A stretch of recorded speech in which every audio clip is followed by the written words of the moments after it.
আমাদের এলাকার মা বোনদের ভাবিদের ধারণা ডিমওয়ালা যত বয়স্ক হোক না কেন দেওর। কথা বলছেন না কেন? চুড়িওয়ালা দেওর, ফুসকাওয়ালা দেওর, ওর সামনে আবার ঘোমটা টোমটার পরার দরকার নেই তো, 3 বছরের বাচ্চা। কিন্তু 6 বছরের মাদ্রাসার একটা ছেলে গেলে 1 হাত নামাতে হবে ঘোমটা, ওটা ফরজ। এরা সব বিনা হিসাবে মার খাবে। এদের হিসাবের সময় কোনো লিস্ট নেই। মাস শুরু করবে ফেরেশতা, আল্লাহ বলবে চালাও। আল্লাহ কত সময় দেখার দরকার নেই, চালাও। আনলিমিটেড মার। নওজওয়ানেরা, যুবকেরা, ছেলেরা, বাচ্চারা, পর্দানিশিনা মা বোনেরা, আল্লাহর মাহবুব বান্দা মুজাদ্দিদুজ্জামান আমিরুশ শরিয়াত আলা হযরত দাদাজান হুজুর পীর কেবলা রাহমাতুল্লাহ আলাইহি হুজুর এই বাংলা জমিনে প্রতিষ্ঠিত করেছিলেন মাদ্রাসা, মক্তব মাদ্রাসা প্রতিষ্ঠিত করে তিনি মানুষকে ইঞ্জিনিয়ার বানাননি, তিনি মানুষকে ডাক্তার বানাননি, মাস্টার বানাননি, বিরাট বড় লয়ার বানাননি, বিরাট বড় ম্যাজিস্ট্রেট বানাননি, বিরাট বড় আপনার বড় বড় কর্মীযোগ্য ইঞ্জিনিয়ার বানাননি। এ নওজওয়ানেরা, যুবকেরা, মুজাদ্দিদুজ্জামানের লক্ষ্য ছিল যে আমার ঘরের ছেলেটা ইংরেজি শিখুক আর না শিখুক, আমার ঘরের মেয়েটা ইংরেজিতে কথা বলুক আর না বলুক, ওরা মওতের আগ পর্যন্ত যেন ঈমানের সঙ্গে রাসূলুল্লাহর সঙ্গে সম্পর্ক যেন ভালো রেখে চলে। কারণ যদি ঈমান নামক দামি জিনিসটা, বস্তুটা যদি ওর ভিতর থেকে পালিয়ে যায়, ও বিরাট অর্থ ধন সম্পদ হওয়ার পরেও নমরুদ সাদ্দাদের মতো জাহান্নামায় যাবে। আলোচনা বুঝতে পারেননি? এখন সব শিক্ষা আন্দোলনের বীর বেরোচ্ছে, সব মুজাহিদি মিল্লাত, মুতে পানি লেয় না, যে বিরাট শিক্ষা আন্দোলনের কারিগর। কি আমার ছেলে ডাক্তার হতে হবে, ফরজ। আমার ছেলে ইঞ্জিনিয়ার হবে, ফরজ। আরে ভাই, ডাক্তার ইঞ্জিনিয়ার তো হবে, খুব ভালো বুঝতে পেরেছি। ও ডাক্তার ইঞ্জিনিয়ার হওয়ার পরে বসে পেচ্ছাপ করবে তো? নইলে 2 দিন পরে আহলে খাব্বিসদের মতো বলবে না দাঁড়িয়েও করা যায়, দাঁড়িয়েও শুশু করা যায়। এ আলোচনা বুঝতে পারে না। সামানেরা বেরোচ্ছে তো নাকি? দাদা হুজুর পীর কেবল ওটা লক্ষ্য ছিল না। ইংরেজের জমানায় মুজাদ্দিদুজ্জামানের আম্মাজান মুহাব্বাতুন নেসা রাহমাতুল্লাহ আলাইহা হুজুর ভর্তি করে দিলেন মুজাদ্দিদুজ্জামানকে ইংরেজি শিক্ষায় শিক্ষিত করবে। কাকে? দাদা হুজুর পীর কেবলাকে ইংলিশ মিডিয়ামে ভর্তি করে দিয়েছে নার্সারিতে।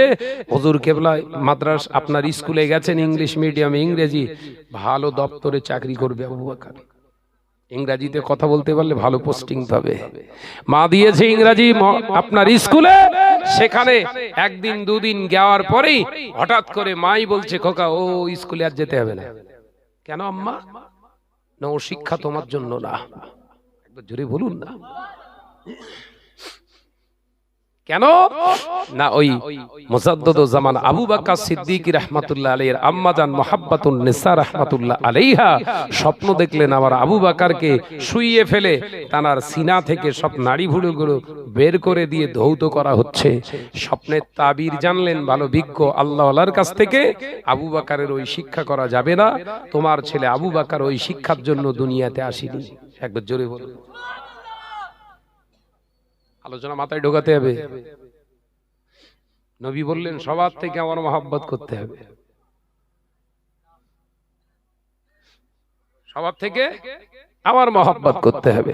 মুজাদ্দিদুজ্জামানের আম্মাজানের প্রথম মহব্বত ঝুঁকে গেল ইংরেজি শিক্ষার প্রতি, ওটা বের করে দেওয়া হলো। শিক্ষা যদি করতেই হয়, শিক্ষা যদি নিতেই হয়, রাসূলুল্লাহর মহব্বতে শিক্ষা আপনার ভিতরে আনুন, আপনার বাচ্চার ভিতরে আনুন। দাদা হুজুর পীর কেবলাকে ভর্তি করে দিলেন সীতাপুর মাদ্রাসায় শিক্ষা গ্রহণ করে মুজাদ্দিদুজ্জামান চলে গেলেন হুগলি চুচুড়া। গভর্নমেন্ট মাদ্রাসায় চলে গেলেন, সেখান থেকে শিক্ষা গ্রহণ করলেন। কলিকাতায় একটি মসজিদের ভিতরে ইমাম সাহেবের দ্বারস্থ হয়ে মুহাক্কিক একজন মুহাদ্দিসের কাছে হুজুর কেবলা আলোচনা হাদিস শাস্ত্রের উপরে অধ্যয়ন করলেন। পুরুষ্ট হলো না, এখান থেকে ছেড়ে চলে গেলেন কোথায়? মক্কাতুল মুআজ্জামা মদিনাতুল মুনাওয়ারায়। রাসূলুল্লাহর হাদিসের উপরে, হাদিসকে বোঝার জন্য চলে গেলেন। 1 থেকে 1.5 বছরের মতো সেখানে হাদিস শাস্ত্রের উপরে অধ্যয়ন করে 40টা হাদিসের কিতাবে সনদপ্রাপ্ত হয়ে বাংলায় ফিরে এলেন। একবার জোরে বলুন, একবার জোরে হবে না? আমরা সব বক্তারা সব লেকচারেরা লেকচার মেরে দিচ্ছি। ঘরের ছেলেরা আমাদের অভাব আছে, কোর্টে দাঁড়ালেই তাদের দ্বারস্থ হতে হয়, আদালতে দাঁড়ালেই তাদের দ্বারস্থ হতে হয়। সেখানে একটা জজ নেই তো তোর বাপের কি? দুনিয়ার বিচারের উপরে ডিপেন্ড করে মুসলমান চলে। কথা বুঝতে না? দুনিয়ার বিচারটা যদি থাকতো, তুই যে মুসলমানটাকে বিচার জজ হিসাবে ওই বসিরহাট পাঠাচ্ছিস না, ওই সৌদি আরবের মতো ফিলিস্তিনের মতো অবস্থা করবে না তো। 57টা মুসলিম দেশ এক জায়গায় হয়ে ইসরায়েলের উপরে বোমা নিক্ষেপ করার সাহস বোধ করলো না। এই সাহসটুকু তাদের ভিতরে না। তুই কাকে পাঠাচ্ছিস জজ হতে? আলোচনা বুঝতে পারেন না। জজের ওসিলায় আল্লাহ পৃথিবী টেকাবেন না। পৃথিবীর জমিনে কোন ডাক্তারের ওসিলায় পৃথিবীটাকে আল্লাহ টিকিয়ে রাখবেন না। পৃথিবীর কোন মাস্টারের ওসিলায় এই পৃথিবীটাকে আল্লাহ টিকিয়ে রাখবেন না। এই ওয়াদা আল্লাহ করেননি। হাবিব, আমি ওয়াদা করছি আপনাকে, আল্লাহ এই পৃথিবীর জমিনে যেদিন আমি আল্লাহ, আমার মাহবুব একজনও যদি থাকে, তার ওসিলায় তার ইজ্জতের খাতিরে আমি আল্লাহ দুনিয়া অক্ষত রাখবো। কই জজ ব্যারিস্টার কই? তো জজের মাথায় এত ঢুকলো কেন? তো তার মানে তুই পাকা দুনিয়া পাগলা। তোর টাকা চাই, ধনসম্পদ চাই, জোশ চাই, তোর বিরাট ইগোর লড়াই চলছে ভেতরে। ভাইরা, আমার নজনেরা, যুবকেরা, ছেলেরা, বাচ্চারা, পর্দানিশিনা মা ও বোনেরা, এ নজনেরা, যুবকেরা, ছেলেরা, বাচ্চারা, আল্লাহর ওলি মুজাদ্দিদুজ্জামান আমিরুশ শরিয়াত আলা হযরত দাদাজান হুজুর পীর কেবলা রাহমাতুল্লাহ আলাইহি মক্কা মদিনার জমিন থেকে ঘরে ফিরে হুজুর গোটা বাংলার জমিনের দিকে তাকালে হুজুর আমার কাঁদতে লাগলেন। রাতের পর রাত, দিনের পর দিন আল্লাহ নবীর হাদিস গুলো, কলগুলো পড়ে মুজাদ্দিদুজ্জামানের ভিতরটায় জ্বলন উঠে গিয়েছে। বাবা, আমি আবু বকর শিখলাম, আমি আবু বকরের সামনেই অন্যায় রাগাজানি গুলো হয়। আমি কেন আজও কেন বসে রয়েছি? আল্লাহ, আল্লাহ আমার তৌফিক দাও, আল্লাহ আমার ক্ষমতা দাও, এই মানুষের কাছে যেন হাবিবের কথা, আপনার পবিত্র বাণীটা যেন পৌঁছে দিয়ে আপনার দিনের জন্য আমি আবু বকরকে আল্লাহ কবুল করে নি। মুজাদ্দিদুজ্জামানের দুআ আল্লাহ কবুল করলেন। ও নওজনেরা, যুবকেরা, বাংলার গ্রামে গ্রামে, বাংলার শহরে শহরে মুজাদ্দিদুজ্জামানে গিয়ে গিয়ে এই রকম নসিহতের মাধ্যমে মানুষকে যখন শোনাতে লাগলেন, মদ মুসলমানের জন্য খারাপ, জিনা ব্যভিচার মুসলমানের জন্য খারাপ, সুদ মুসলমানের জন্য খারাপ, মেরে নেওয়া কেড়ে নেওয়া মুসলমানের জন্য খারাপ, অন্যায় ভাবে কারোর উপরে মিথ্যা তহমত দেওয়া মুসলমানের জন্য খারাপ, মিথ্যা কথা বলা মুসলমানের জন্য খারাপ, চুগলখুরি করা মুসলমানদের জন্য খারাপ, আপনার গীবত করা হলো মুসলমানদের জন্য খারাপ, জিনা ব্যভিচার করা মুসলমানদের জন্য খারাপ, তাস খেলা মুসলমানদের জন্য খারাপ। এ নওজনেরা, যুবকেরা, ছেলেরা, বাচ্চারা, মুজাদ্দিদুজ্জামান ইচ্ছা করলে বলতেন, বাবা যা করছো করো, শুধু শিক্ষিত হও। এই ইংরেজ সরকারকে যদি তাড়াতে হয়, শিক্ষা গ্রহণ করো, বেশি বেশি ইংরেজি শিক্ষায় শিক্ষিত হও, ইংরেজের সঙ্গে লড়াই করতে পারবে না। বেশি বেশি তোমরা উর্দু শেখো, নইলে এই আপনার উপনিবেশিক এই চরিত্র ক্যারেক্টারের বিরুদ্ধে তোমরা লড়তে পারবে না। মুজাদ্দিদুজ্জামান বললেন, বাবা যে যা যেখানে আছে থাক, হারাম জিনিসগুলোকে আগে বর্জন করো। এই হারাম জিনিসগুলো যদি একবার ভিতর থেকে তোমরা তাড়িয়ে ফেলতে পারো, আমার আল্লাহর মদদ তোমাদের সঙ্গেই আসবে। দাদা হুজুর পীর কেবলার এই আন্দোলনে আল্লামা হুজুর জয়েন করলেন, আল্লামা নিসারউদ্দিন রাহমাতুল্লাহ আলাইহি জয়েন করলেন, বিভিন্ন আলেম ওলামা এসে হুজুর কেবলার হাতে হাত দিয়ে জয়েনিং করে একসঙ্গেই আন্দোলন শুরু হয়ে গেল। ইংরেজও পালিয়ে গেল। মুসলমানদের ঐতিহ্য, ঈমানি ঐতিহ্য মুসলমানদের ভিতরে প্রতিষ্ঠিত হলো। একবার জোরে বলুন। উকিল, ব্যারিস্টার, বোমা টোমা কিচ্ছু লাগেনি। এই কথা বুঝতে পারছেন না? তাহলে মূল মুদ্রা কথা কি দাঁড়ালো? হ্যাঁ, মুদ্রা কথা কি দাঁড়ালো? আসলে উকিল ব্যারিস্টার নয়, আপনি একজন পাকা ঈমানদার হন, রাসূল প্রেমিক হন। এখনো আমাদের প্রমাণ করছে ফিলিস্তিনের একজন মা, ফিলিস্তিনের একজন আম্মা গাজায় 4 তলা বিল্ডিং ভেঙে চাপা পড়েছে, আল্লাহ তাকে হায়াতে রেখে দিয়েছে। ফিলিস্তিনের ওই মহিলা আম্মাটা যখন তাকে বের করা হলো উদ্ধারকারীরা যখন তাকে উদ্ধার করলেন, তাকে যখন বের করে সামনে আনা হলো, তাকে সাংবাদিকরা প্রশ্ন করছেন, আপনি মুখ ঢেকে আছেন, এখনো জেসেম আপনার সমস্ত ধুলো কাদা সমস্ত কিছু আপনার দেহের ভিতরে, দেহের উপরে আপনার দুমড়ে মুচড়ে পড়েছে, আপনি এখনো ধুলো মাখা অবস্থায় আছেন, মুখটা আপনি খুলুন, মুখমণ্ডলটা খুলে আমাদেরকে একটু আপনি সাক্ষাৎকার দিন। আল্লাহর মাহবুব বান্দি কি বললেন? ইত্তাকুল্লাহ, আল্লাহকে ভয় করো। একবার জোরে বলুন, একবার জোরে হবে না? সেখানকার মহিলারা বলছে আল্লাহকে ভয় করো, মাইকে কথা বলতে চায় না। আর আমি বলি সাহেব, যদি সেই মহিলাগুলোদেরকে নিয়ে স্টেজে যদি আমরা পড়াই, সমাজ খাই করছে কারা?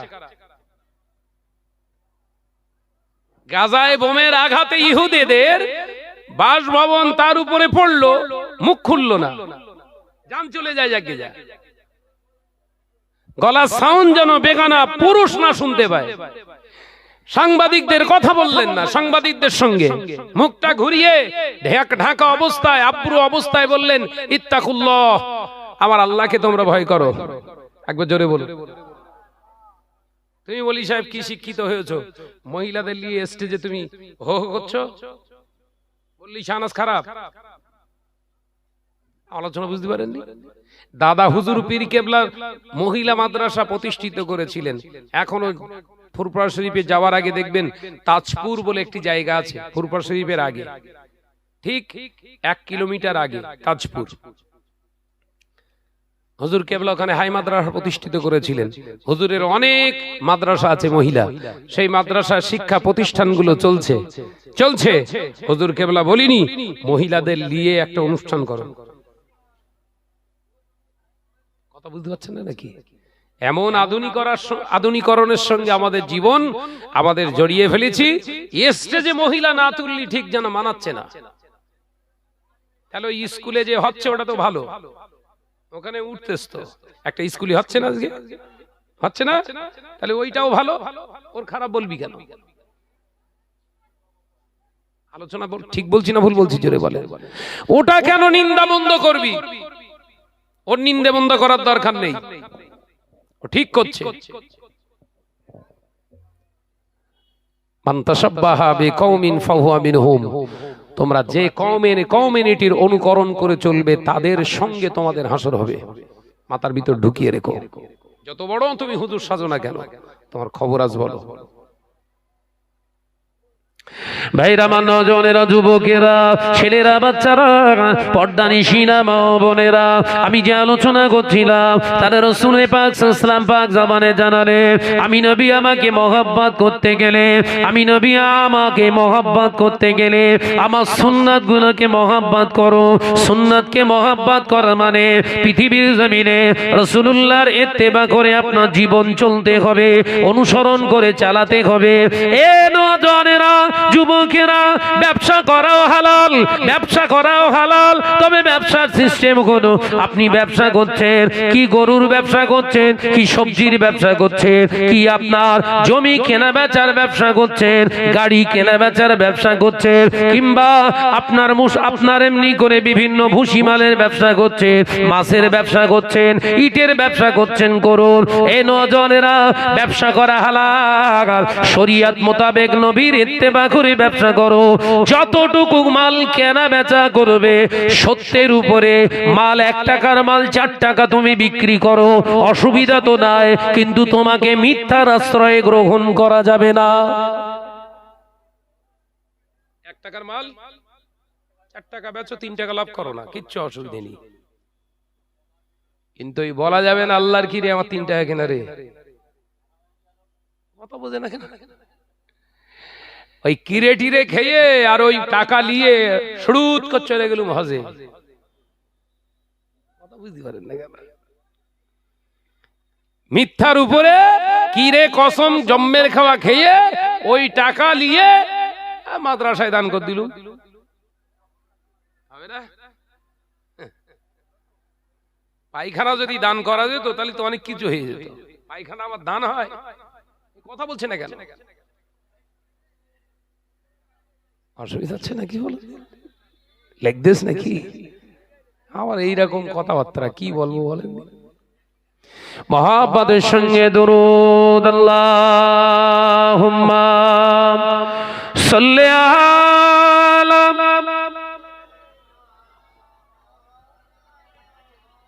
একটু আওয়াজ দিয়ে পড়তে হবে বাবা, আওয়াজ দিয়ে। ওয়ালা আলি,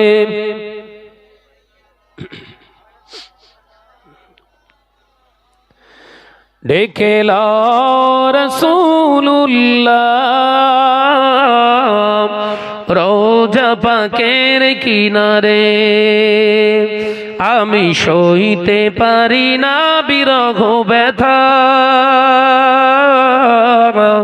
ধন্য করো দিদারে। আল্লাহুম্মা সাল্লি আলা,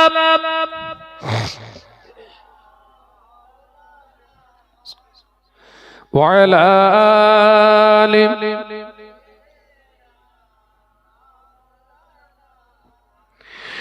নূরে উজ্জ্বল চেহারা তোমার, দেখে মন যে ভরে যায়, তোমার ওই গুম্বজে খজরা দেখে ঈমানও বেড়ে যায়। জোরে হবে না সুবহানাল্লাহ? একটু জোরে বলতে পারেন না? ডেকে লো রাসূলুল্লাহ রওজা পাকের কিনারে, আমি সইতে পারি না বিরহ ব্যথা, ধন্য করো দিদারে। আল্লাহুম্মা সাল্লি আলা,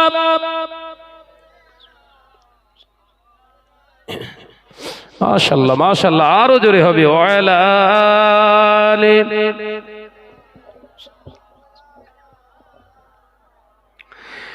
মদিনার ওই আকাশ, মদিনার ওই বাতাস, মদিনার ওই আকাশ, মদিনার ওই বাতাস, মদিনার ওই জবালে উহুদ, তোমাকেও সালাম জানাই। জোরে হবে না? নারে তাকবীর। ডেকে লো রাসূলুল্লাহ রওজা পাকের কিনারে, আমি সইতে পারি না বিরহ ব্যথা, ধন্য করো দিদারে। আল্লাহুম্মা সাল্লি আলা, মাশাআল্লাহ মাশাআল্লাহ, আরো জোরে হবে। ওয়ালা আলি।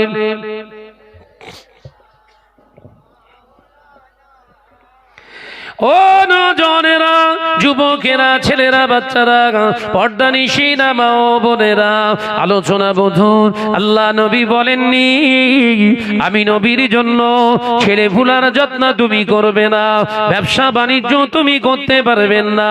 না না না, আমার নবী এই শিক্ষা আপনাদেরকে দিতে বলেননি।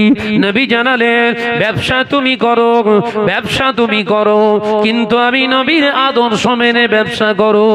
অবশ্যই তুমি লাভ করো, বেশি বেশি লাভ করো, অধিকার তোমার আছে, কিন্তু মিথ্যার আশ্রয় গ্রহণ করে নয়। কারণ ওই মিথ্যার ওসিলায় আপনার হালাল খাবারটা হারাম হয়ে যাবে। ওই হারাম খাবারটা যখন শরীরের ভিতরে ঢুকে যাবে, ইবাদতে আর মন বসবে না, সংসারে আর শান্তি থাকবে না, বাচ্চা কাচ্চা আর তোমার অনুকূলে চলবে না। সবাই সবাইকে ঘৃণা, সবাই সবাইয়ের উপরে মাতব্বারি করতে থাকবে, গোটা সংসারটা জাহান্নামের টুকরা হয়ে যাবে।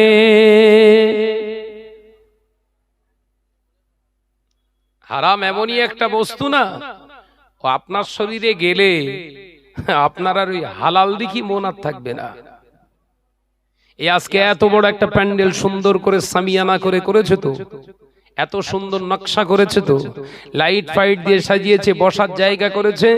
এই জায়গায় আপনারা যারা এসে বসে আছেন, এখানে এসে সুন্দর করে পরিপাটিত হয়ে আপনারা নিজেদেরকে পবিত্র করে যারা বসে আছেন, জানবেন আপনাদের শরীরের ভিতরে হারামির জায়গাটা কম আছে।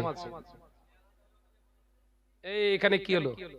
এখানে কারা বকছে? কারা বক্তাগুলো? এখান থেকে তাড়াও, সব বক্তাদের জন্যই সব শেষ হয়ে যাচ্ছে। যে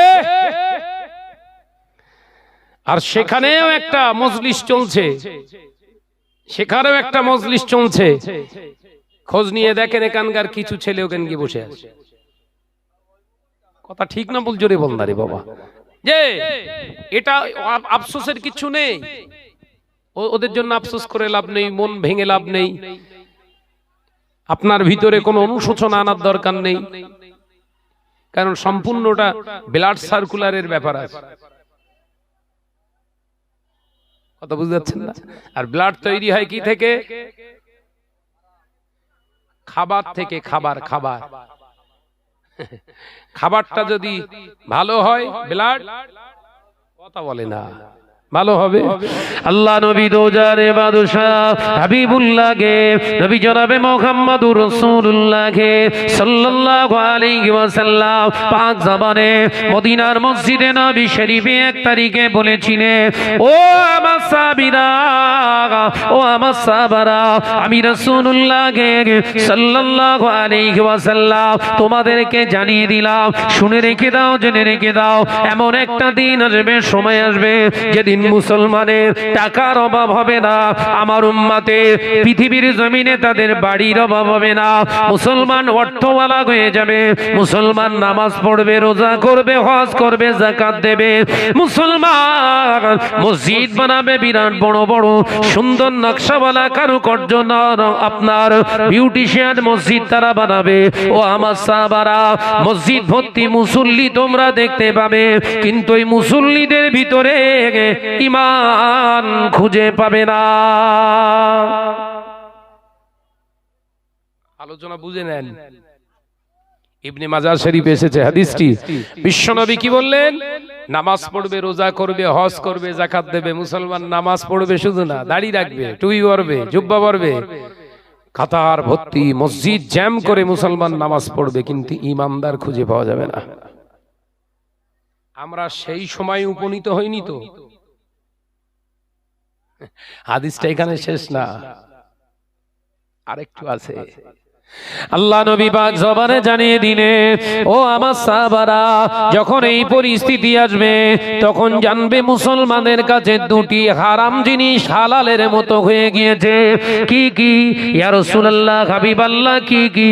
আল্লাহ নবী বলেছিলেন, এক নাম্বার হলো মুসলমানের কাছে সুদ নামক হারাম জিনিসটা হালালের মতো হয়ে যাবে। কি হালালের মতো হবে? সুদ। সুদ ওই ঘরের ভাবিগুলো সব প্রত্যেক সপ্তাহে ষাঁড়ের পাশে না বসলি মেজাজ ঠিক থাকে না। এই কথা বলছেন না কেন? আছে আছে না, খড়গাছি এলাকায় এসব আছে বাপ, তাই তো কবুল হয়ে গেছে। তো চাচা নামাজ পড়ে, চাচি ষাঁড়ের পাশে যে প্রত্যেক সপ্তাহে বুধবারে গিয়ে মিটিং করে। চাচা জেকেট টানা দেখলি মসজিদ ফেটে যাচ্ছে, কথা বলে না কেন? তাহিরি কি আর জেকের করে, লা ইলাহা, কথা বুঝাচ্ছে না? যে জেকের করে করে ওই মসজিদ নয়, যদি তোর কপাল থেকে ঘেলেও বেরিয়ে যায়, মাথার মগজও যদি বেরোয়, তোর ঠিকানা কিন্তু জাহান্নাম। আমি বলিনি, আবারও রাগ করবেন না। আল্লাহ নবী পাক জবানে জানিয়ে দিলে, আদ-দায়ুসুলা ইয়াদখুলুল জান্নাহ, দায়ুসেরা কোশ্চিন কালে বেহেশতে যাবে না। দায়ুস কারা? আল্লাহ নবী পাক জবানে জানিয়ে দিলে, দায়ুস হলো তারা যাদের ঘরের মা, যাদের ঘরের বোন, যাদের ঘরের মেয়ে শরিয়ত মোতাবেক চলে না, পর্দা নিশিনা চলে না, আল্লাহ আল্লাহ রাসূলকে মানে না, অবাধ্য হয়ে বেহায়াপনা করে। এই পুরুষ, এই ঘরের গার্জিয়ান যে ছেলেটা, ওর নাম হলো দায়ুস, ওর নাম হলো মুসলমান শুধু নয়, হলো দায়ুস মুসলমান, ওর ঠিকানা হবে জাহান্নাম। ও বাবাজি, শুনে রেখে দে, আল্লাহ নবীর হাদিসকে বোঝাচ্ছিলাম, শুনে রেখে দেন, জেনে রেখে দেন। নবী আমার পাক জবানে জানিয়ে দিলেন, সুদের মাল, সুদের টাকা মুসলমানের ভিতরে যখন ঢুকে যাবে, খাবার যখন ওদের দেহের ভিতরে ঢুকে যাবে, ওদের ভিতর থেকে সর্বপ্রথম যে জিনিসটা উঠে যাবে সেটা হলো আল্লাহর ভয়। মুসলমানের ভিতর থেকে আল্লাহর ভয়টাই উঠে যাবে। ওই জন্য দেখেননি, বক্তা, হুজুর, খেজুর, মিথ্যে কথা জম সব কথা বলছেন না কেন? জলসা নেই, কেউ বলছে জলসা। কথা ঠিক না বলছে? যে রাস্তা পুরো খালি, ওই যে পুরো জামে পড়ে গেছে, শরীর পুরো সুস্থ, শরীর বিরাট খারাপ। আর আমরা যদি আপনাদের নসিহত শোনাই, আপনারা হেদায়েতে যাবেন না খানায় যাবেন? যাচ্ছে যাচ্ছে জলসা যায় যায়, লোয়ার জায়গা নেই। কি বলছে? আমার দাওয়াত ভর্তি, ভাইজান একটু চেপে দেওয়ার অসুবিধা নেই। কি দেবে বলেছে? চেপে দেবেন, চেপে। বিরাট টেনশনে ফেলে দিস। যা, তুই বলতেছিস যখন, যা, আর কি করব। জলসা পরিষ্কার হয়ে গে।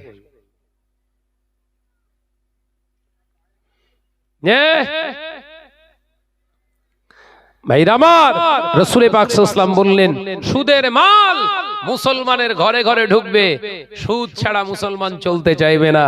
তখন মুসলমান নামাজ পড়বে খোদা খৌফি ইলাহি ছাড়া। আমানতু বিল্লাহি, আমি ঈমান আনলাম, আমার রব হলো আমার আল্লাহ। এই যে বিশ্বাস, শুধু এই বলে ছেড়ে দিলে হবে নাকি? ইন্নানি আল্লাহ, আমি হলাম নিশ্চয়ই তোমাদের সেই রব আল্লাহ। কে সে? আল্লাহু লা ইলাহা ইল্লা হুয়াল হাইয়ুল কাইয়্যুম, যে আল্লাহ ছিল, যে আল্লাহ আছে, আগামীতেও থাকবে। একবার জোরে বলো।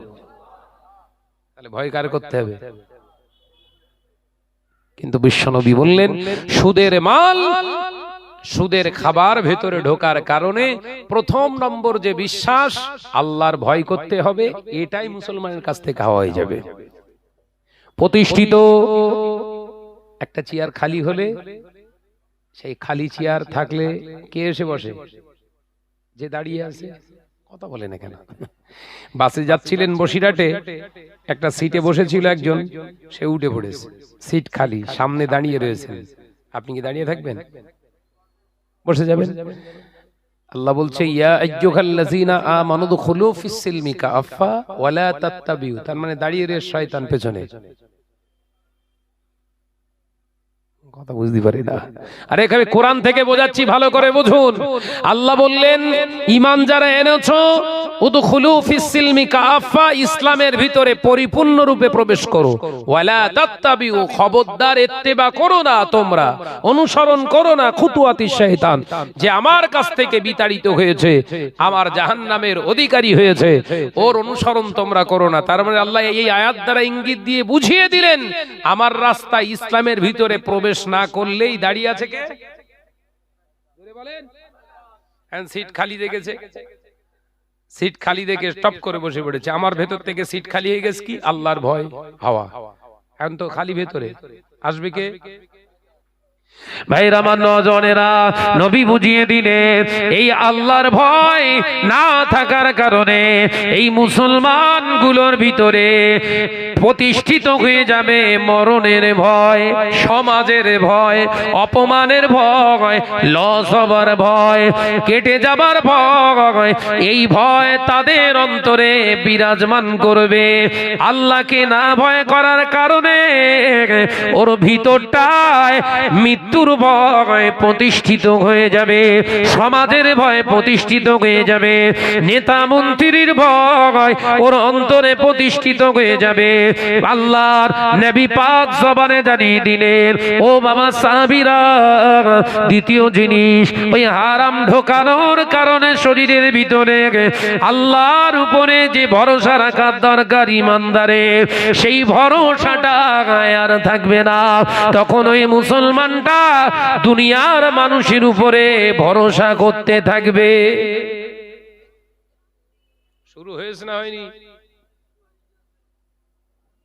দেখেননি বলে ও আমার টেনশন নিয়ে আমার যা লোকজন রয়েছে অতি হয়ে যাবেন।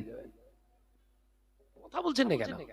আরে সচরাচর এইটাই তো, অমুক লিডারের সঙ্গে আমার বিরাট সম্পর্ক, দাদা একবার ফোন করে দিলি উতি হুড়িয়ে যাবেন সব। আল্লাহ নিয়র। কথা বলছেন না কেন? বাদুড়িয়া থানার আইসি মেজবাবুর সঙ্গে আমার বিরাট সম্পর্ক, আমার কোনো প্রবলেম হলে বাবু সলভ করে দেয়। তো বলছে কে? জুম্মা পড়া মুসলমান। কি আশ্চর্য, বুঝতে পারছেন না নাকি? এর ইমানদার বলা যাবে তো? মেজে বাবুর সহযোগিতাটা অবশ্যই নিতে হবে, ডাক্তারের সহযোগিতাটা অবশ্যই নিতে হবে। সিস্টেমেটিক্যালি কথা আমার বলার শেখার ধারণ না থাকার কারণে অচিরেই বেঈমান হয়ে বসে রয়েছে। চাচা জিজ্ঞাসা করছে, ভাইপো চাচা আগে যে শরীরটা বিরাট খারাপ ছিল, হঠাৎ করে আল্লাহর খাস রহমত আপনি তো সুস্থ হয়ে গেছে, সব জায়গায় রহমত বলতিনি। চাচার উপদেশ দেখেন, পাগল ওই যে নেতায় ডাক্তার, উফ, আল্লাহর জন্য খাস করে তৈরি করে আলাদা ভাবে ওর হাতে পড়েছি আমি, এমন ওষুধ দিচ্ছে যে ওষুধ খেলেই পুরো সুস্থ হবে। চাচার ঈমান আসতো? মাথায় টুপি দিয়ে বলো। নবীর হাদিসগুলো বুঝতে পারছেন তো নাকি? হ্যাঁ, অনুধাবন। এত কোরআন আর হাদিস শোনার দরকার নেই, একটু একটু শোনো, ভালো করে শোনো। নজনেরা, যুবকেরা, ছেলেরা, বাচ্চারা, পর্দানিশিনা মা বোনেরা, আলোচনা বোঝো ও বাবাজিরা। আল্লাহ নবী পাক জবানে জানিয়ে দিলেন দ্বিতীয় নাম্বার হলো ওই মুসলমানের ঘরে ঘরে আর লজ্জা বলে কিছু থাকবে না, অশ্লীলতা বহিঃপ্রকাশ হয়ে যাবে। অর্থাৎ উম্মতের ঘরে ঘরে গান বাজনা, জেনা, ব্যভিচার শুরু হবে। এই হারাম খানা খাওয়ার পরে দুটো জিনিস ওর ভিতরে প্রতিষ্ঠিত হবে। একটা হলো আল্লাহর উপরে ভয় আর ভরসা ছেড়ে দিয়ে দুনিয়ার প্রতি ভয় ভরসা তৈরি হয়ে যাবে, এবং ওই উম্মতের ঘরে ঘরে জেনা, ব্যভিচার শুরু হবে। শুধু তাই নয়, কিতাবের ভিতরে এসেছে, আল্লাহ নবী জানিয়ে দিয়েছে, মুসলমান মুসলমান নরনারী স্বামী স্ত্রী থাকবে বটে, স্বামী স্ত্রী একে অপরের সঙ্গে মেলামেশা অবৈধ সম্পর্কগুলো করার পরে তাদের ভিতরে আল্লাহর ভয় না থাকার কারণে তাদের মেলামেশাটা, তাদের মধুর মিলনটার নেকির কাজ হবে না, জিনা ব্যভিচারের গুনাহ হয়ে যাবে। ও নওজোয়ানেরা, যুবকেরা, ছেলেরা, বাচ্চারা, জিনা ব্যভিচারের গুনাহ মানে কোন মুসলমান যখন রাতে গান বাজনা শোনে, সিনেমা দেখে, বিনা তওবায় যদি ওর স্ত্রীর সঙ্গে মেলামেশা করে, যদি ওর নিজের হালাল স্ত্রীর সঙ্গে সুসম্পর্ক করে, শরিয়াতের ফতোয়া হলো জিনার গুনাহ হয়েছে। ঘরে ঘরে আজ টেলিভিশন, ঘরে ঘরে আজ আইফোন ঢুকে গিয়েছে, সেল ফোন ঢুকে গিয়েছে। এই ফোনের ওসিলায় আমার আপনার ঘরে নেকির জায়গায় গুনাহ হচ্ছে না তো?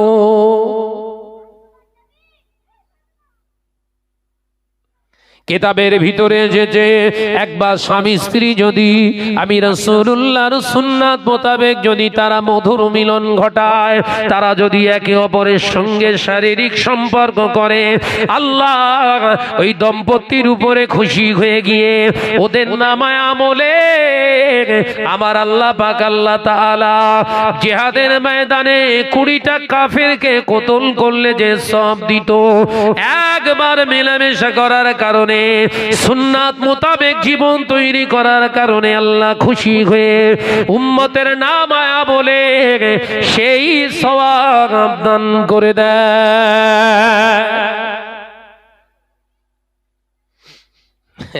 এক জায়গায় জলসা করছি নদিয়া জেলায়, জিজ্ঞাসা করছি গোসলের ফরজ কটা? একজন মুরব্বি বলছে 7-8টা হবে। মুরব্বি দাড়ি পেকে গেছে, বলো গোসলের ফরজ 7-8টা। তার দাড়ি চুল সব পেকে গেছে, নিশ্চয় বাচ্চা হয়েছে না হয়নি? কি সে দিশি না হাইবি? আমার নওজোয়ানেরা, যুবকেরা, এক জায়গায় জিজ্ঞাসা করছি ওযুর ফরজ কটা? একজন চাচা উঠে বলছে 13-14টা হয় বোধহয়। নামাজ পড়ে দাঁড়িয়ে আছে, কি পরিমাণ ওযু করে বুঝতে পেরেছেন? গতকালকেই আমার 2টো প্রোগ্রাম ছিল। প্রথম প্রোগ্রাম বারাসাতে সেরেছি, আজকেও সেই বারাসাত এলাকায় জলসা, ওখান থেকে সেরে হাওড়া জেলায় গিয়েছি। তার শেষে জলসা করতে করতে কয়েকটা প্রশ্ন করেছি, তা উত্তর দিচ্ছে যেন মনে হচ্ছে সব এরা তৈরি করে বসে রে, শরিয়াত এরা তৈরি করে মুসলমান, অথচ তার পাশেই বিরাট বড় একটা মাদ্রাসা, যেখানে কালকে জলসায় গিয়েছি শেষ রাতে, সেখানে বিরাট বড় একটা মাদ্রাসা। সেই মাদ্রাসার চত্বরের মানুষ গোসলের ফরজ করা জানে না। এ নওজোয়ানেরা, যুবকেরা, ছেলেরা, বাচ্চারা, পর্দানিশিনা মা ও বোনেরা, আলোচনা বোঝাচ্ছি বুঝুন। মুজাদ্দিদুজ্জামান আমির শরিয়াত আলা হযরত দাদাজান হুজুর পীর কিবলা রাহমাতুল্লাহ আলাইহি, আল্লামা হিদ বড় মাওলানা রাহমাতুল্লাহ আলাইহি এই বাংলার মানুষগুলোকে এই রকম দাওয়াত দিয়েছিলেন, ও মুসলমান, গোসলের ফরজ 3টি, ওযুর ফরজ 4টে। মুসলমান, পৃথিবীর জমিনে কোন স্বামী স্ত্রী যদি বৈধভাবে মেলামেশা করে, স্বামী স্ত্রী শারীরিক সম্পর্ক করে, মধুর মিলন ঘটায়, এবং ওই নাপাক হালাতে যদি আজান শুনে গোসল না করে ওই অবস্থায় রাতেতে ঘুমায়, সকাল পর্যন্ত ফজরের নামাজ কাজা করে অবস্থায় যদি শুয়ে থাকে, ওই হালাল মেলামেশাটা তার জন্য হালাল থাকে না।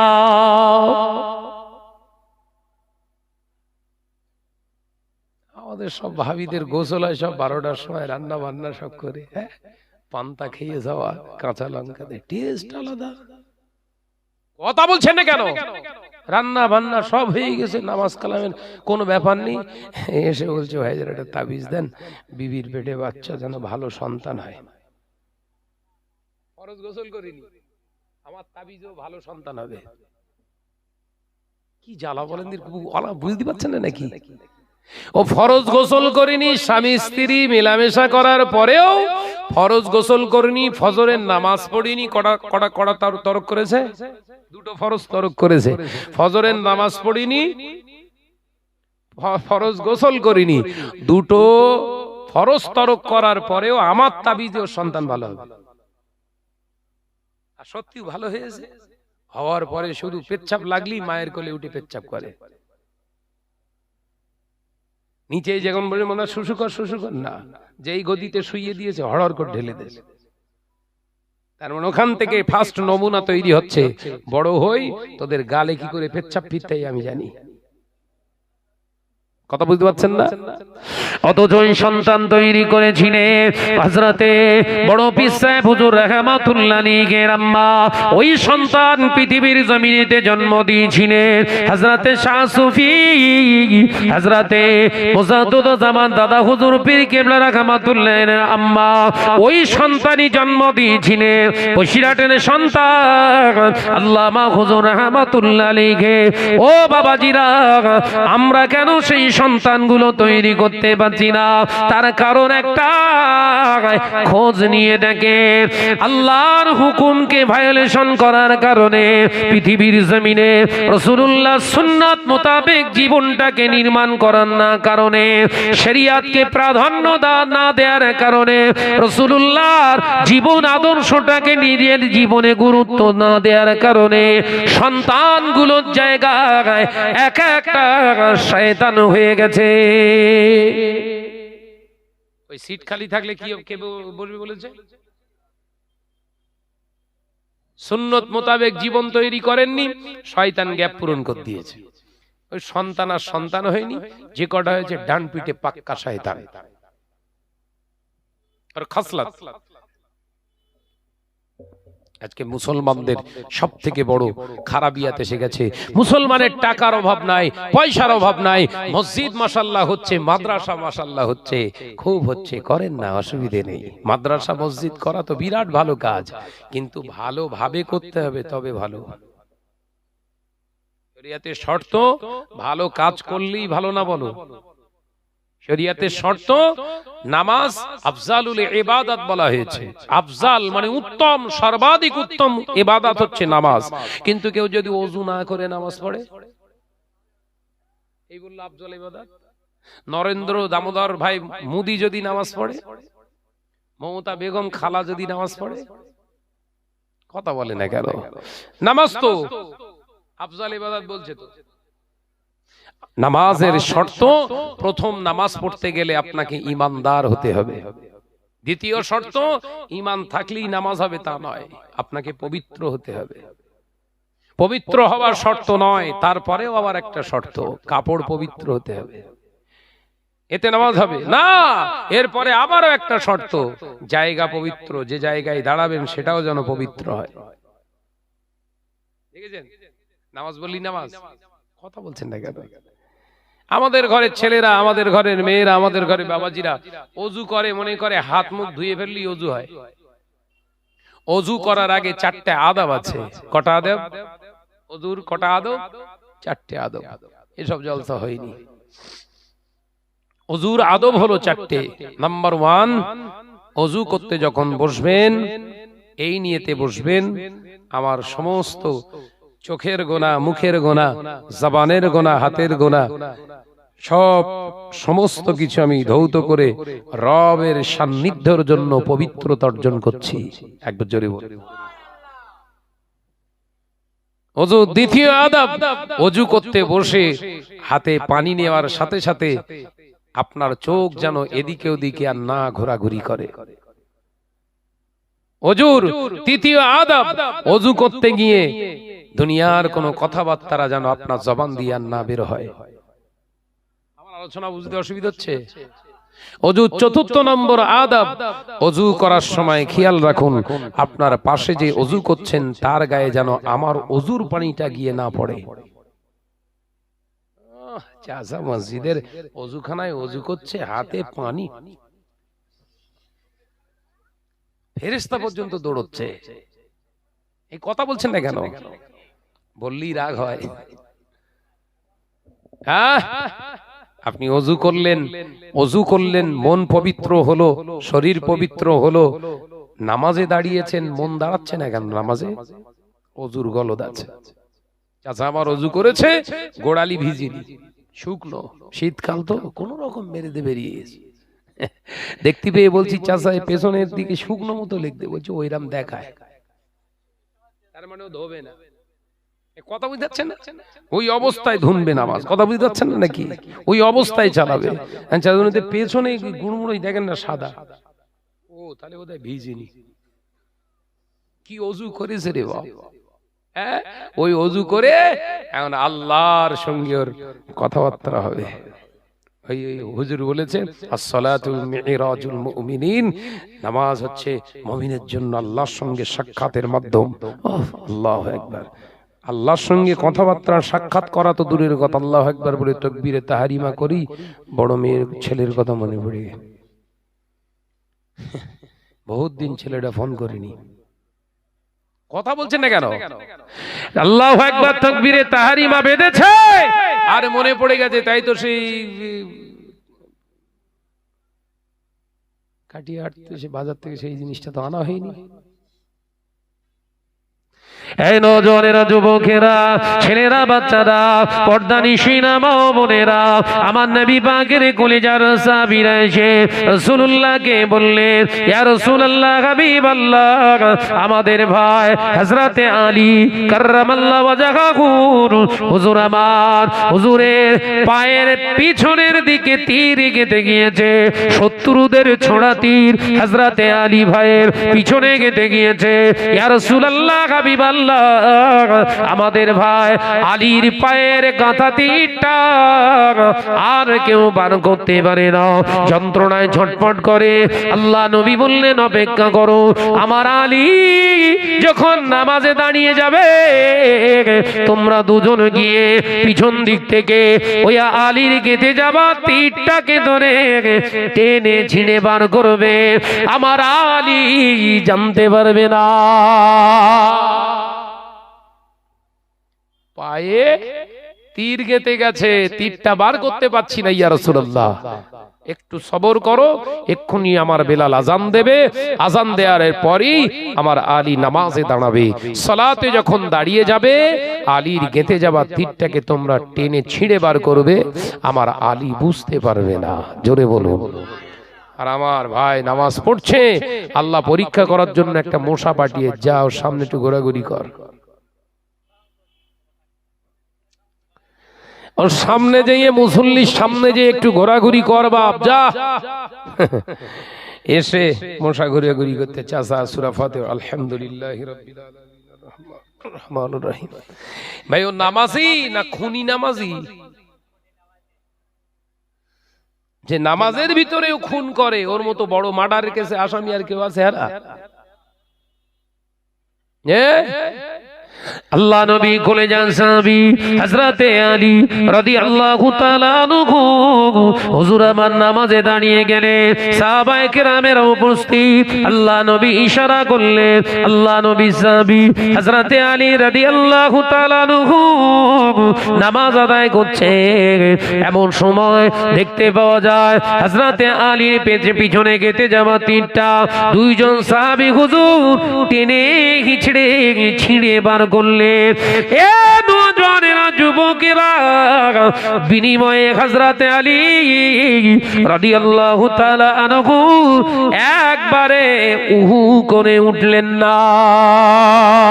আল্লাহ নবী সাহাবীরা অবাক হয়ে গেলেন, ভাই আলী নামাজ আদায় করেন, আমরাও নামাজ আদায় করি, ভাই আলী কেমনি নামাজ শিখেছে নবীর কাছ থেকে, আমরা সেই নামাজ শিখতে পারিনি। ভাই হযরতে আলী রাদিয়াল্লাহু তাআলা আনহু নামাজটা শেষ হয়ে গেলে আমরা জিজ্ঞাসা করে নেব, রাসূলুল্লাহর জামাতা নামাজ শেষ হয়ে গেল, আল্লাহ নবী সাহাবীরা জিজ্ঞাসা করলেন, ও নবী পাকের রাখতে জিগার জামাতা ও ভাই হযরতে আলী, আপনি বলুন নামাজে কি নিয়তে দাঁড়ান, নামাজ কিভাবে আদায় করে? আল্লাহ নবী সাহাবী হযরতে আলী রাদিয়াল্লাহু তাআলা আনহু কাঁদতে কাঁদতে বলেছিলেন, ও নবী পাকের সাহাবীরা, আমি যখন নামাজে দাঁড়াই মনে মনে ভেবে নিই আমি নামাজের মুসাল্লায় দাঁড়াই না, এটা হলো সিরাতে ফুল, এই ফুল সিরাতের উপরে দাঁড়িয়ে আমি নামাজ আদায় করছি, যার নিচেতে রাখা আছে আযাবে জাহান্নাম। আমি নামাজের ভিতরে যদি অন্য মনস্ক হয়ে যায়, নামাজের ভিতরে যদি অন্য চিন্তা এসে যায়, আমি নামাজ থেকে স্লিপ খেয়ে জাহান্নামে পড়ে যাব। আমি আযাবে জাহান্নামের আগুনটা কি করে সহ্য করব? আমি আলী এই নিয়তে যখন নামাজে দাঁড়াই, দুনিয়ার কোনো আঘাত, দুনিয়ার কোনো চিন্তা আমি আলী আমার ভিতরে আর দাগা দিতে পারে না। একবার জোরে হবে না? নামাজের পার্টি হযরত আলী কি বানিয়েছে? ফুলসিরাত।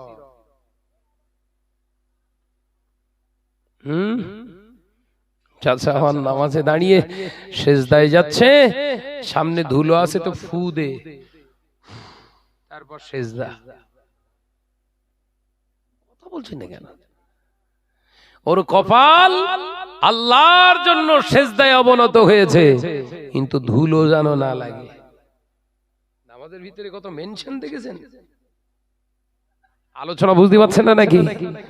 নামাজির কত লক্ষ্য, কপালটা যেন ধুলো না লাগে।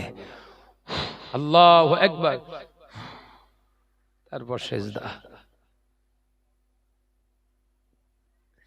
এর নামও নামাজ।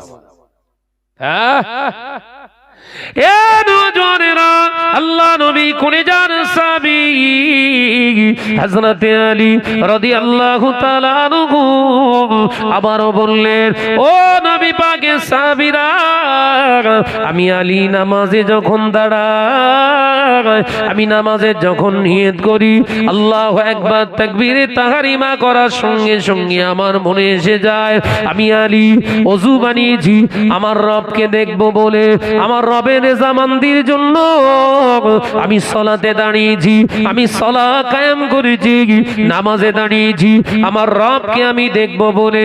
কিন্তু আমি আলী, আমার হয়তো চোখের ত্রুটি থাকতে পারে, আমার রবকে আমি দেখতে পাবো না হয়তো, কিন্তু আমি আলী ভুলে যাইনি আমার আল্লাহ, আমার রব, তিনি আমাকেই দেখছে। একবার জোরে হবে না? যে নামাজিটা নামাজের সময় মনে মনে এই চিন্তা আনে যে রব আমাকে দেখছে, ও আর কারোর দিক তাকাতে পারবে? পরীক্ষার খাতায় লিখছে, একজন পরীক্ষার খাতায় লিখছে, ভালো স্টুডেন্ট লিখছেন পরীক্ষার খাতায়, আর পাশে আর একজন পরীক্ষা দিচ্ছে, সে ওই টুকলি বলে না, টুকলি জেরক্স একদম যন্ত্র এনে একদম পুরো পকেট থেকে পক্কর বের করতেছে, এরকম তার ফালুক ফুলুক তাকাচ্ছে, ফালুক ফুলুক তাকাচ্ছে। আপনি বলেন তো, যে টুকলি করে খাতা ভর্তি করেছে আর যে নো টুকলিতে খাতা ভর্তি করেছে, এই দুটো খাতার ভিতরে সব থেকে ভার কোনটা? কথা বুঝতে পারছেন না? যে টুকলি করে করেছে ওর টাকা, ওর ওই খাতায় কিন্তু ভার নেই, কারণ নাম্বার যদি কম দেয় রিভিউ করার ক্ষমতা রাখে যে টুকলি করে পরীক্ষা দেয়নি, কিন্তু যে টুকলি করে পরীক্ষা দিয়েছে ও রিভিউ করতে পারবে? কারণ ও জানে আমি তো চুরি করিস। তো কথা বুঝতে পারছেন না? যে ব্যক্তি নামাজে দাঁড়িয়ে নামাজের ভিতরে চোরের মতো টুকলি চোরের মতো এদিক ওদিকে ফালুক ফুলুক করে তাকায়, ওর নামাজটা ওই রকমই হয়। বহু নামাজি রয়েছে আল্লাহু আকবার বলে তাকবীরে তাহরিমা করে সামনে ঘড়ি রয়েছে, ঘড়ির দিক তাকাচ্ছে, কত সময় কেরাত পড়ে আজকে দেখবো। এদের নাম হচ্ছে ঘড়ি নামাজি। কি নামাজি বল? আগেরটা শুনলেন মডার্ন নামাজি, এটা হচ্ছে ওয়াচিং নামাজি, ঘড়ি নামাজি। এই নজনেরা যুবকেরা, আরো একটা হলো চোর নামাজি। সব থেকে পৃথিবীর বড় চোর নামাজি বেড়েছে বাপ। আল্লাহু আকবার বলে তাকবীরে তাহরিমা করে দুআয়ে সানা পড়া লাগে না। দুআয়ে সানা না পড়ে সূরা ফাতিহা শুরু করে দিয়েছে, আরো একটা সূরা তেলাওয়াত করে আল্লাহু আকবার বলে তাকবীরে তাহরিমা থেকে আপনার চলে গেলেন রুকুতে। রুকুতে সুবহান রাব্বিয়াল আযীম তিনবার পড়তে হয়। ও বাবাজি, এই তিনবারের জায়গায় কবার হয়েছে গোনে না। ওই অবস্থাতে আল্লাহু আকবার বলে কোন রকম খাড়া হয়। আল্লাহর ওলি মুজাদ্দিদ জামানের অন্যতম খলিফা আল্লামা হুজুর ওই জন্য বললেন রুকু থেকে সিজদা নয়, রুকুর মাঝখানে হলো কিয়াম, রুকুর মাঝখানে আছে কিয়াম। কিয়াম মানে সোজা হয়ে দাঁড়ানো। ও বাবাজি, এইটা হলো ওয়াজিব। এই ওয়াজিব যদি তরক হয়ে যায় আপনার নামাজটা নামাজও হবে না। সবচেয়ে বড় চোর কোনটা? দুই একজন চাষ আমি উঠলে দেখানো যায়, আপনারা হাসি লাগবে। সেজদা থেকে এরকম সেজদা মেরে হাত আর তুলিনি, ওই অবস্থা আবার একটা মেরে দূর আর মাথা তুলে কি হবে, দু ডবল মেরে দিয়ে বেরিয়ে গেল। পৃথিবীর ভিতরে সব থেকে বড় চোরকে বিশ্বনবী সাহাবীদের প্রশ্ন করলেন।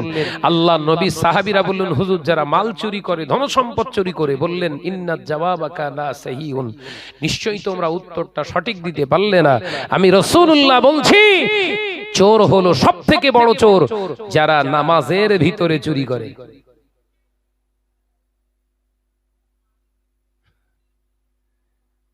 যে তার আজকে মুসলিম সমাজ ভালো সাজার চেষ্টা করলেও হবে। আমরা আমাদের নামাজটা আদায় করছি, খুশু খুজুর সঙ্গে যদি নামাজটা আদায় করতাম আমাদের এই দূর অবস্থায় আমাদের জীবনটা জেরবার হতো না, আজকে আমাদের ঘরে অশান্তি তৈরি হতো না। বিশ্বনবী বললেন এক একটা মুসলমানের ঘর হলো এক একটা মসজিদ, আল্লাহর ঘর। একবার জোরে হবে না? কিন্তু নবী জানিয়েছেন এমন দিন আসবে এই মসজিদগুলো উম্মতেরা এই মসজিদগুলো নিজেদের ঘরগুলোকে অশ্লীলতা, গান বাজনা, জেনা ব্যভিচারের আখড়া বানিয়ে ফেলবে।